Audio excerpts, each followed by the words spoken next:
Isang mapagpalang araw naman nga sa inyo guys. So for today's video, update ko lang kayo pang summer natin. Sobrang babata ng mga pang summer natin. So ito lang yung medyo magulang-gulang yan.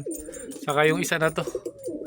Ito puro pang north. Baka sa north ko na ibanat tong iba. Ito pang sa summer ko rin yan. Ayan. So update ko lang kayo dito. At yung south nga natin na sumurrender na tayo. Kumbaga nagwagayway na ng watawat ano. Surrender na tayo sa south. So hindi tayo pinalad ngayong south. So norte tayo. Tapos change breeding na rin tayo. Yung mga breeder pala, change breeder na tayo. Iba na yung ginamit na dating breeder ngayon dahil yung mga dati nating ibon na inilalaban or ibinibreed para ilaban yung anak.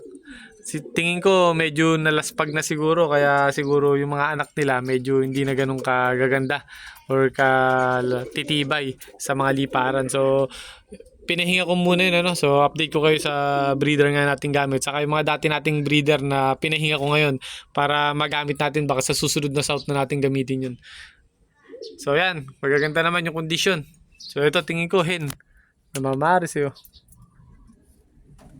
So yan nga yung loft setup natin para sa north saka sa summer race. Ayan. So ganda. Mukhang mas mapapahinga dito yung ibon niya natin na maganda yan.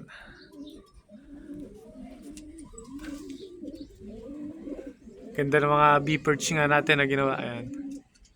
Saka box perch. So pagka medyo gumulang na yung mga nililipad natin, lalagyan natin ng mga pugaran yan. Ayan, tigi-tigisa. Para magkaroon sila, ma-motivate sila na mayroon silang teritoryo. Maging territorial nga yung mga panlaban nga natin. So 7 yung ibon nga natin dito. Tingin ko 3 lang isa summer ko ngayon dahil medyo bata pa iba. Tapos yung 4, puro young bird naman yan ng summer saka north. Tapos yung 4, bala ko ilaban ng young bird naman ng north. So yung summer natin, young bird din yan ng norte. Kung sakaling manalo tayo ngayong summer, ililipad ulit natin. Ilalaro natin sa norte naman. So yan, ganda. So yan lang yung medyo maganda-ganda yung edad ng na ilalaban natin ng summer. So ito medyo bata. Yan. Pero maganda naman pagka nagpapalipad tayo, maganda naman yung pagpaparouting nga natin sa kanila. Talagang tumataas sila ng sagad tapos 30 to 1 hour. Ganun nagiging lipad nga nila. So ito batang bata po. Yan, bali yan 3 na yan ang sasali nga natin. Ito batang bata rin to. So ililipad natin yan kahit batang bata para may dahilan tayo. Ano na mangyari sa karera natin. Ayan. So medyo madumi. Hayaan ko lang muna yung box perch natin na medyo madumi. Ayan, hindi ako kasi naglilinis eh. Ang nililinisan ko lang dito sa loft nga natin na to, mini loft natin. Etong lapag. So kinakaskas natin yan para lahat na dumi lumulusot. So ang kagandahan naman dito pagka umulan, talagang lulusot. Tapos tuyo, dry na dry yung mga bee perch saka box perch natin. Kahit tulad ngayon, yung panahon natin yan, maambon pa. Kanina malakas yung ulan. So kahit na malakas ang ulan at umaambon, hindi nababasa yung mga tungtungan nga nila. So yun lang ang mabibigay kong tips sa mga nanonood nga sa atin. Ayan o. So eto, bala ko hindi linisin yan. I-immune natin sa dumi yung mga kalapati nga nating nililipad ngayon.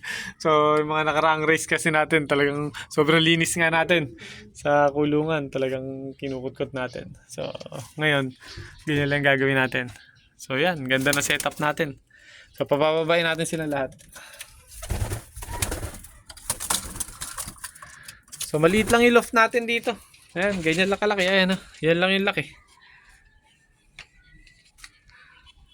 Yan. So hindi rin tayo maglilipad ngayon ng masyadong marami. Sa south siguro medyo marami kaming lilipad, siguro nasa 15. Pinakamababa na yung 10 pirasong young bird ang ililipad namin susunod na south. So pinaghandaan talaga namin to, yung susunod na south na gagawing lipad nga. Talagang binread ko na yung maiinam talaga. Saka hindi na ako nagko-cross ng kung saan saang linyada. Saka yung breeder na gamit nga natin ngayong South na sa pagbi-breed natin, talagang kondisyon-kondisyon. Kumbaga hindi laspag, hindi yung sunod-sunod na ginamit nga namin, talagang pinahinga namin bago namin i-breed. So yan. Bali update ko na lang kayo sa mga susunod na video nga natin kung ano yung breeder na ginamit ko nga ngayon. So yan batang-bata pa isa summer natin, no? Di pa kumpleto yung paglulugon. Oh, so yung isa mas bata. Tapos ito, bali 3.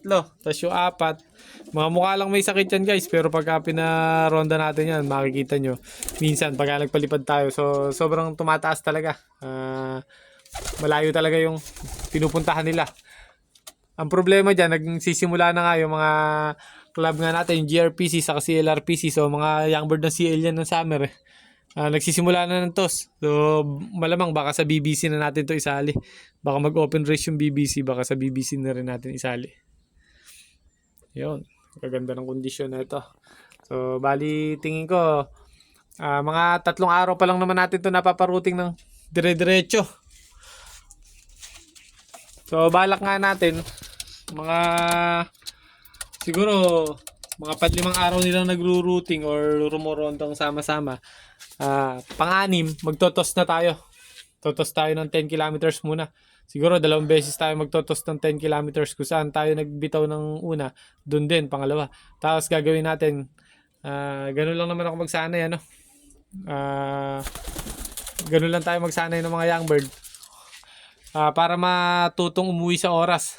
So, 2 beses kung tinotos ng 10 kilometers. Pagka nakita kong wala nang problema, maganda na yung pag-uwi nila. Nilalayo ko, ginagawa kong 20 to 25 kilometers. Doon, maghahagis ako ng 3 beses sunod-sunod. Puro doon, nung magiging kumbaga, pinatatandaan natin sa kalapate kung saan yung dadaanan nila pagka nagsimula na yung training nga natin. Kasi baka mabigla sa truck, marami kasing sama-sama na kalapati dun sa truck. Baka maakay pa Kabyaw kasi gapang kami. Maakay pa Kabyaw, maakay sa papuntang Peñaranda. Mahirapan makabalik yung kalapati natin, lalo na mga first training ng club.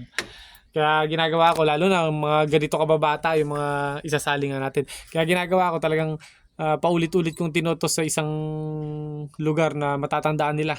Yung may mga tower or yung may makikita silang mataas na lugar na matatandaan nila na pagka nakita nila yon, alam na nila yung matik na uuwian nila. So hindi sila maliligaw, saka uwi talaga sila sa oras. So yun lang, ganun lang yung ginagawa nga natin. Ayan, nag-update lang ako. Yan, dito naman tayo ngayon maglilipad sa isang loft namin, sa mini loft. So yan, lalagyan natin pugad dyan lahat. Tapos ito, okay na to dito. So yan, hanggang pang 10 ibon lang naman yung kasya dito sa loft natin. Hanggang 12 siguro kaya. Pero medyo crowded na. Pero kasarapan 6 hanggang 8. So hanggang dito na lang guys yung video natin. Ingat kayo guys. God bless.